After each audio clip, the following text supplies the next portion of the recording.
When Sebastian Vettel retired from Formula 1 in 2022, he did so as one of the most beloved drivers in the sport's history. Fans loved him, team bosses loved him, and even his rival drivers loved him, with fellow veteran Fernando Alonso promising not to attack him too aggressively in the German's final race of the career. But the image of Vettel has not always been so kind, and when he actually started out, he was portrayed as almost the villain of the sport.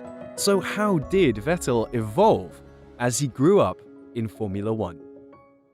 Sebastian Vettel may seem like he has been on the grid forever, and no doubt the first race of 2023 will be an odd sight not to see the recognizable number 5 lining up. But his start in Formula 1 came all the way back in 2006. Having impressed in karting and Formula 3, Vettel earned a test driver spot at BMW Sauber. And in 2006, when Robert Kubica suffered a crash the following year, the young German found himself lining up on the grid. In his first race, he would go on to finish in the points, becoming the then youngest driver to both start a race and to score points. 2 records he would hold until a certain Max Verstappen appeared. It may have been a P8, but his debut performance was enough to turn heads, as the world wondered if this was the next great German to follow in Michael Schumacher's footsteps. Kubica would return for the next race in France, but it was not long before Vettel had found himself with a full-time seat and joining a team that would go on to shape his future. Red Bull was still a relatively new team on the grid back during Vettel's early days, but when the team's junior outfit Toro Rosso came calling, the German had an easy choice to make. He jumped ship, swapping a third driver role to become the main man, and finished the 2007 season by racing in the final 7 races, including a P4 in China. A year later, he made history again when he became the youngest race winner in F1 history, with victory at the Italian Grand Prix. A record that he held until, you guessed it, Verstappen broke it in 2016. But by now, Formula 1 fans were getting to know the future 4-time world champion.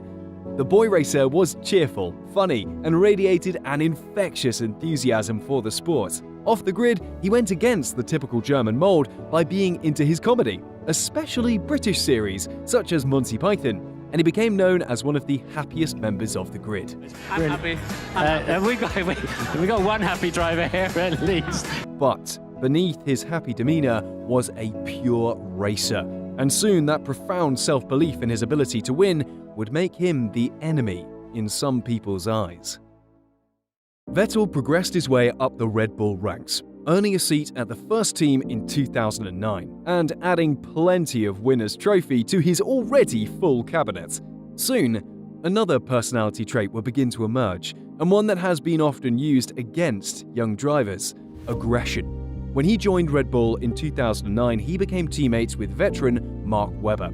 And despite both being good at what they do, the two could not have been further apart when it came to their personalities.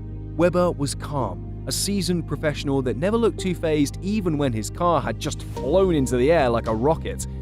Vettel, meanwhile, was young and came with all that youthful passion, but also inexperience.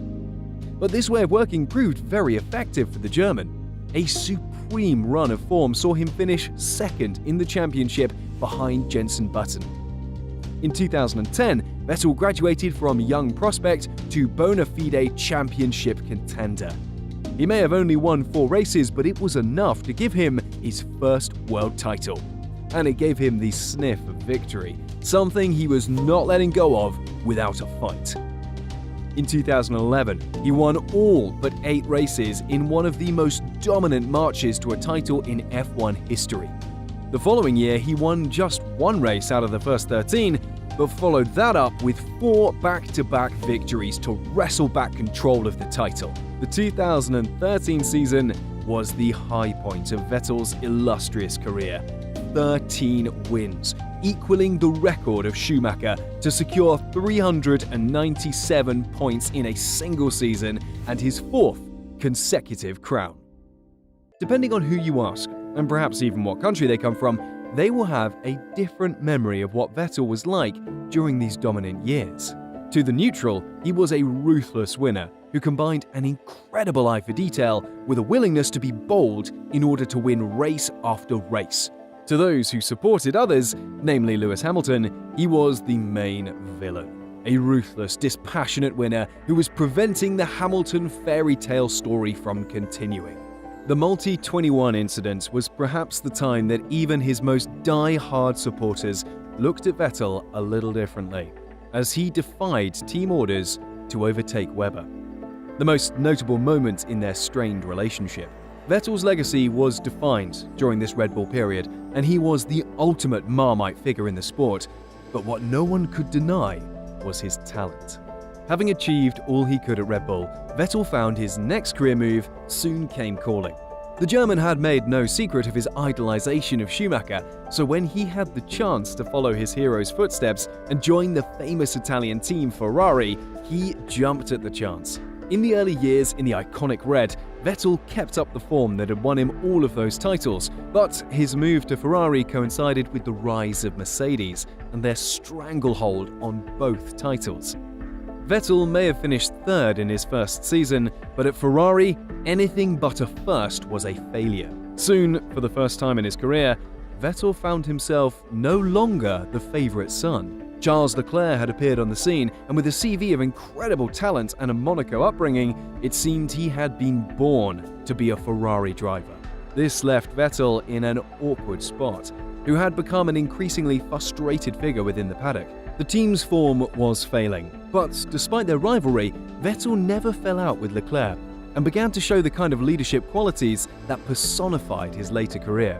Ferrari and Vettel's relationship was soon beyond repair, so much so that Vettel considered retirement at the age of 32. But away from the title fight, the German was given an opportunity to reinvent himself at Aston Martin. The Ferrari experience changed Vettel.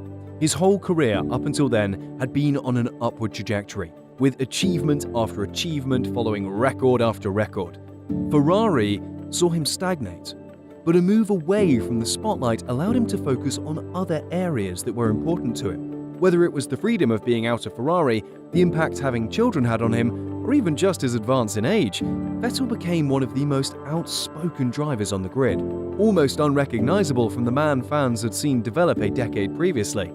Climate change, equal rights, the LGBTQ+ community, Vettel became an ally to them all and was not afraid to ruffle a few feathers if he believed in what he was saying. It was not just those on the outside of F1 either who received the support of Vettel. As Michael had done to Vettel all those years earlier, Vettel became a father figure to Mick Schumacher, helping to guide him as he made the difficult entry into Formula One. Their relationship became a highlight on the grid, with the two being genuine friends, as well as opponents.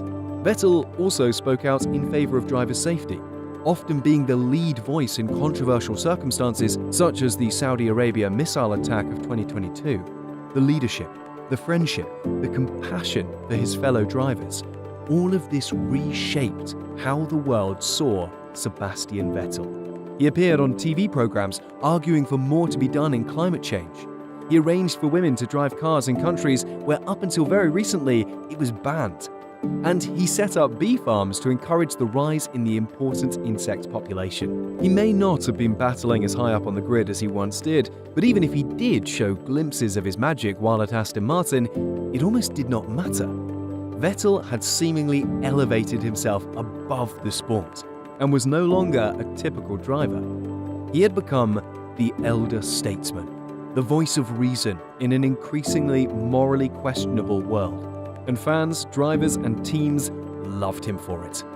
When Vettel announced his upcoming retirement midway through the 2022 season, the news was met with sadness, but also an appreciation of what he had achieved both on and off the grid. The evolution of Vettel, not only as a driver but also as a human, is one of the most remarkable stories in the history of F1. So as he prepares for the first season watching at home in a long time, he will do so knowing he left the sport in a better place than he found it. Thanks for watching and learning about the one and only Sebastian Vettel.